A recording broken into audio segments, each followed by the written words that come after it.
स्वागत है आपका आज की नई क्लास में। लास्ट क्लास में हम लोगों ने देखा था किस तरह से फ्रांसीसी आए और साथ ही साथ और जब अंग्रेज आए यहाँ पर, उन दोनों के बीच में यहाँ पर व्यापार को स्थापित करने के क्रम में किस तरह से युद्ध हुए। उसी क्रम में हमने देखा था कि कर्नाटक के 3 युद्ध हुए और उन्हीं कर्नाटकों के बीच में एक बहुत ही निर्णायक युद्ध वांडीवाश का युद्ध हुआ, जिसमें अंग्रेजों ने फ्रांसीसियों को बहुत बुरी तरह से हराया। और उसके बाद से जब तीसरा युद्ध समाप्त हुआ तो फ्रांसीसी इस लायक रहे ही नहीं कोई कि वो यहाँ पर राज कर सकें। तो आइए आज की क्लास में हम लोग समझेंगे, ये बहुत ही इंपॉर्टेंट टॉपिक है। इसमें क्या होता है कि कई बार मेंस में भी मतलब इसमें पूछ लिया जाता है, जैसे दीर्घ उत्तरीय प्रश्न में या किसी भी थोड़ा सा लॉन्ग जिसमें इसमें आपको लिखना होता है, ऐसे आंसर्स में पूछ लिए जाते हैं कि फ्रांसीसियों की असफलता के कारण क्या थे, या कई बार ऑब्जेक्टिव में भी डाल दिया जाता है कि फ्रांसीसियों की असफलता के कारण का जिक्र करिए। तो आज हम लोग देखेंगे कि क्या कारण थे। देखिए, पहला कारण तो यह था, जब हमने फ्रांसीसी कंपनियों के बारे में जब जिक्र किया था तो उसमें पहला कारण यह था कि जो फ्रांसीसी कंपनी थी वह सरकारी स्वामित्व वाली कंपनी थी। अब सरकारी स्वामित्व वाली का मतलब क्या हो गया कि उसमें सरकार का पैसा लगा हुआ था। अब सरकार का पैसा लगे होने के कारण हुआ क्या कि जब यूरोप में युद्ध होता था तो सरकार का ज़्यादा से ज़्यादा पैसा वहाँ लग जाता था, ज़्यादा से ज़्यादा सैनिक वहाँ लग जाते थे। अब मान लीजिए यूरोप में भी युद्ध हो रहा है और भारत में भी युद्ध हो रहा है, वो अपने नज़दीकी युद्धों को थोड़ा सा ज़्यादा तवज्जो देते थे। सोचते थे कि अभी वहाँ से यहाँ पर हम पैसा भेजें या सेना भेजें, उसकी अपेक्षा हम क्यों न यूरोप में ही इस तरह से सेना भेज दें। तो पहला कारण तो यही था कि सरकारी सरकारी कंपनी होने के कारण कारण कारण सरकार समय से धन एवं सैनिक उपलब्ध नहीं करा पा रही थी, उपलब्ध नहीं करा पा रही थी।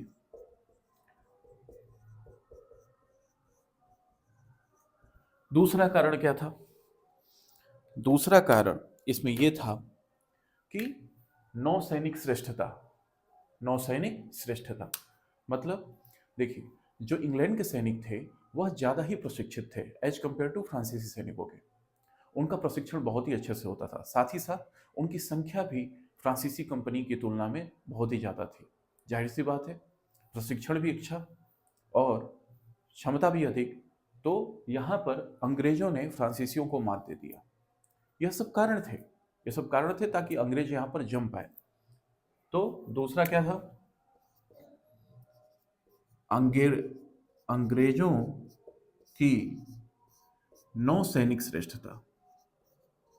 नौसैनिक श्रेष्ठता, एक तो ये कारण था। ठीक। तीसरा तीसरा कारण यह था कि अंग्रेज उस समय बंगाल जीत लिए थे, और बंगाल जीतने के कारण हुआ क्या कि वहां से उनको बहुत ही अपार धन संपत्ति मिली। अपार धन संपत्ति को उन लोगों ने यहाँ पर खर्च किया। इसकी अपेक्षाकृत फ्रांसीसी ऐसा नहीं कर पाए। वह कोई एक ऐसा बहुत बड़े क्षेत्र पर कब्जा नहीं कर पाए जिससे उनको धन प्राप्त हो सके, और सरकार उनको पैसा समय से उपलब्ध नहीं करा पा रही थी। तीसरा, एक और बड़ा कारण यह था कि जो फ्रांसीसी अधिकारी थे, ये अंग्रेज अधिकारियों की तुलना में थोड़े से उनका सामर्थ्य कम था।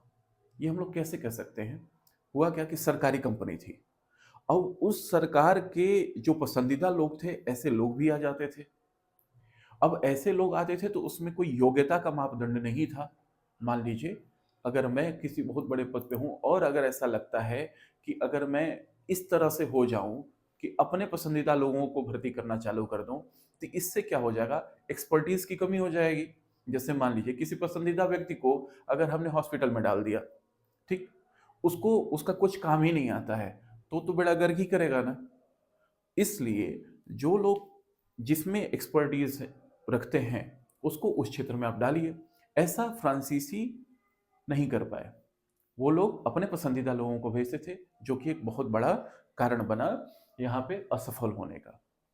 चौथा, उनके आपस में जो सैनिक थे, जो थल सेना और जो जल सेना थी, इनके कमांडरों में आपस में भी मतभेद हो जाता था। और ये देखिए, यहां तक कि अभी भी होता था। अभी भी वर्तमान समय में भी ऐसे बहुत जगह पे देखा जाता है कि लड़ाई हो रही है तो इनमें आपस में कोऑर्डिनेशन नहीं है। अभी देखिए, भारत में इसलिए थिएटर कमांड की अभी सोच आई है और थिएटर कमांड बन रहा है, लगभग लगभग बनकर तैयार ही है। इसमें क्या होगा, आर्मी, नेवी और एयरफोर्स सारे मिलकर और उनका एक कमांडर होगा और वो जैसा कहेगा उस हिसाब से सब काम करेंगे।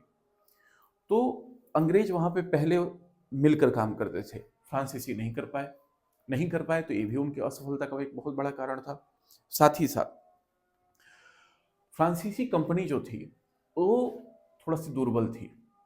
अब दुर्बल क्यों कह रहे हैं, यही बात कि जब आप अपने पसंदीदा लोगों को रखोगे कंपनी में तो सही डिसीजन नहीं ले पाएंगे, समय से सही निर्णय नहीं ले पाएंगे, और समय से जब सही निर्णय नहीं ले पाएंगे तो देरी होगी, और जब देरी होगी तो क्या होगा कि आप सफल नहीं हो पाएंगे। तो ये सब जो है कारण थे ही। अब इनके साथ साथ यहाँ की परिस्थितियां भी ऐसी थी।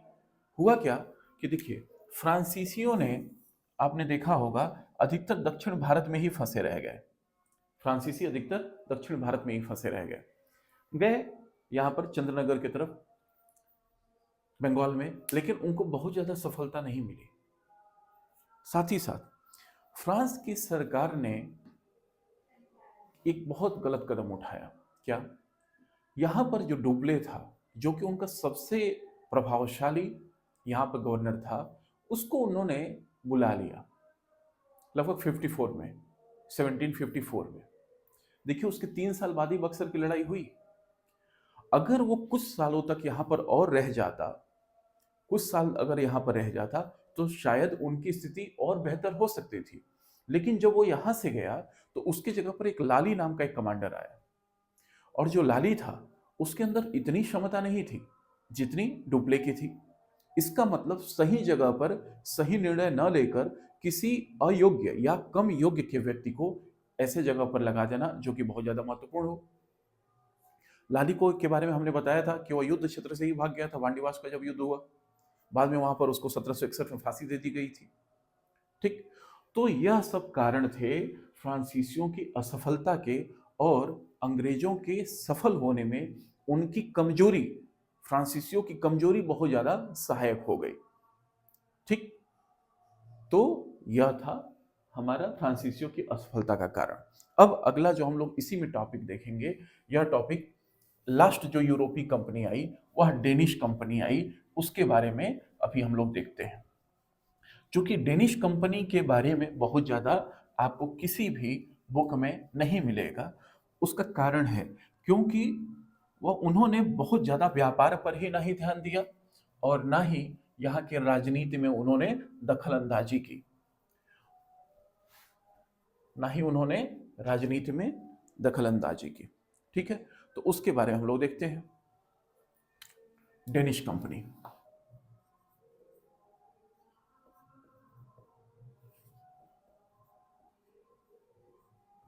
देखिए, आज के बाद से ये वाला समाप्त हो जाएगा, यूरोपीय कंपनियों का आगमन, और इसके बाद से हम लोग देखेंगे कि अंग्रेजों की बंगाल विजय नीति किस तरह से प्रारंभ हुई। ठीक है, तो अभी फिलहाल डेनिश कंपनी के बारे में देखते हैं हम लोग, है ना। तो जो डेनिश कंपनी है वह 1620 में यहाँ इसकी स्थापना हुई। डेनिस इंडिया, जो ईस्ट इंडिया कंपनी जो थी, ऐसे ही डेनिस की जो कंपनी थी उसकी 1616 में स्थापना हुई। स्थापना किसकी? डेनिश कंपनी जो भारत में आई, डेनिश कंपनी की। अब हुआ क्या, हमने बताया इनका ध्यान बहुत ज्यादा ना ही व्यापार में रहता था और ना ही राजनीति में, धीरे धीरे कोई भी काम कर रहे थे। 1620 में इन्होंने भारत के पूर्वी क्षेत्र, यहां पर ट्रैंकोबार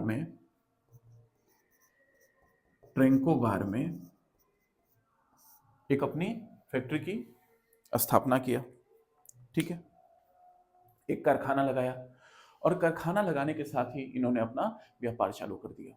लेकिन इनका बस मुख्य पेशा यह था कि हम किस तरह से क्रिश्चियनिटी को आगे फैलाएं। जैसा कि हमने बोला था शुरुआत क्लास में, कि यूरोपीय जब आए तो उनका मुख्य एक आने में के कारणों में एक मुख्य कारण यह भी था कि वह चाहते थे कि किस तरह से हम ईसाइयत को फैलाएं। उसमें इन्होंने थोड़ा ज्यादा सीरियस ले ले लिया।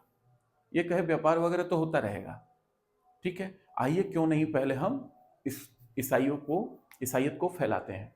तो इन्होंने काम क्या कर दिया, ईसाइयत फैलाना चालू कर दिया, और आराम से अपना जो भी व्यापार थोड़ा बहुत हो रहा है उसको कर रहे हैं। लास्ट में 1755 के आसपास 1755 में इन्होंने कलकत्ता के पास कलकत्ता के पास इन्होंने अपना क्या कर दिया, शिफ्ट कर दिया अपने हेडक्वार्टर को, और उसका जगह का नाम था सेरामपुर। सेरामपुर सेरामपुर इसको मुख्यालय बनाया, और सोचा अब यहां से व्यापार करेंगे।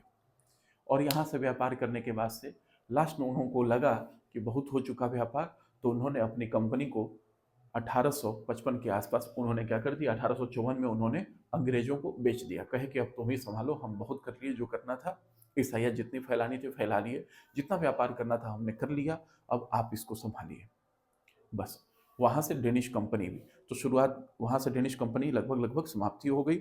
अब हुआ क्या, हमने शुरुआत में जैसे बताया था, पहले पुर्तगीज के बारे में हमने पढ़ा, फिर डचों के बारे में, फिर अंग्रेजों के बारे में, फिर फ्रेंच, और बीच में ये डेनिश कंपनी आई, ये चली गई, इसका बहुत ज़्यादा प्रभाव रहा नहीं, तो इसके बारे में हम लोगों ने बहुत ज़्यादा देखा नहीं। बस यही था। इसके बाद से हम लोग देखेंगे कि इन सब के बीच में किस तरह से अंग्रेज सफल हुए, कूटनीतिक तौर पर, चाहे आर्थिक तौर पर या सैनिक तौर पर, किस तरह से उन्होंने अपने आप को स्थापित किया, राजनीतिक तौर पर भी स्थापित कर लिया। और उसके बाद से हम लोग देखेंगे कि भारत की राजनीति में उन लोगों ने किस तरह से दखलंदाजी की, और यहाँ के जो आपस में जो मतभेद थे उसका फायदा उठाते हुए उन्होंने अपने आप को स्थापित कर लिया। और यहाँ से फिर चालू होगा अंग्रेजों का काल, किस तरह से वो प्लासी में षड्यंत्रों के माध्यम से जीते, फिर बक्सर जीते, और बक्सर जीतने के साथ ही साथ वह पूरे भारत में फैल गए। तो आज के लिए इतना ही। Thank you so much.